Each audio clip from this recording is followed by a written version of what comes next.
বঙ্গভূমি news, মানুষের সাথে, মানুষের পাশে। প্রাক বর্ষার প্রাঙ্গণে বাংলার মাঠঘাট যখন বর্ষার জলে চারিদিক প্লাবিত, ঠিক তখনই নির্মাণ সংস্থার কর্ণধার বিশ্বজিৎ কর্মকারের কন্যা অদ্রিকা কর্মকারের প্রথম জন্মবার্ষিকী উপলক্ষে এনএসএফের সহযোগিতায় প্রত্যন্ত গ্রামে 30 থেকে 35 জন শিশুর মধ্যে মধ্যাহ্নভোজের ব্যবস্থা করা হলো, যার ফলে তার এই চিন্তাধারা সমাজের মধ্যে এক নতুন চিন্তাধারার উন্মেষ ঘটালো।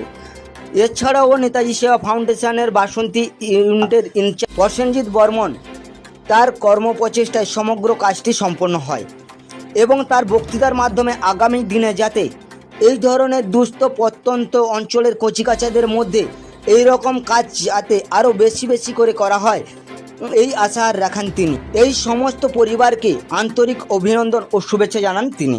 বর্ষার আরম্ভে বাংলার মাঠঘাট যখন বর্ষার জলে চারিদিকে টইটুম্বুর, নদীর দুকুল যখন প্লাবিত, ঠিক সেই মুহূর্তে আমাদের এই বাংলার প্রান্তরে দাঁড়িয়ে নির্মাণ সংস্থার কর্ণধার বিশ্বজিৎ কর্মকারের কন্যা আদ্রিকা কর্মকারের জন্ম দিবস বা অ্যানিভার্সারি, ফার্স্ট অ্যানিভার্সারি পালন করা হলো।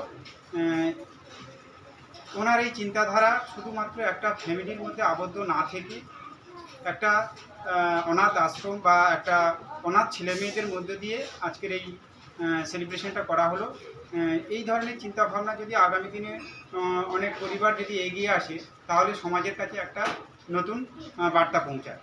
তো আমরা আমাদের এই নেতাজি সুভাষ একাডেমির পক্ষ থেকে এবং যে সমস্ত ছাত্রছাত্রী বা যে সমস্ত দুস্থ ছেলেমেয়েরা আজকের এখানে অ্যাট প্রেজেন্ট, তাদের পক্ষ থেকে তার আগামী দিনগুলো যাতে ভালো কাটুক এবং তার ফ্যামিলির শুভ কামনা করে আমরা আজকের এই দিনটা উদযাপিত করেছি এবং তার শুভ কামনা চাইছি। এই বাসন্তী থেকে বঙ্গভূমি নিউজ টিম।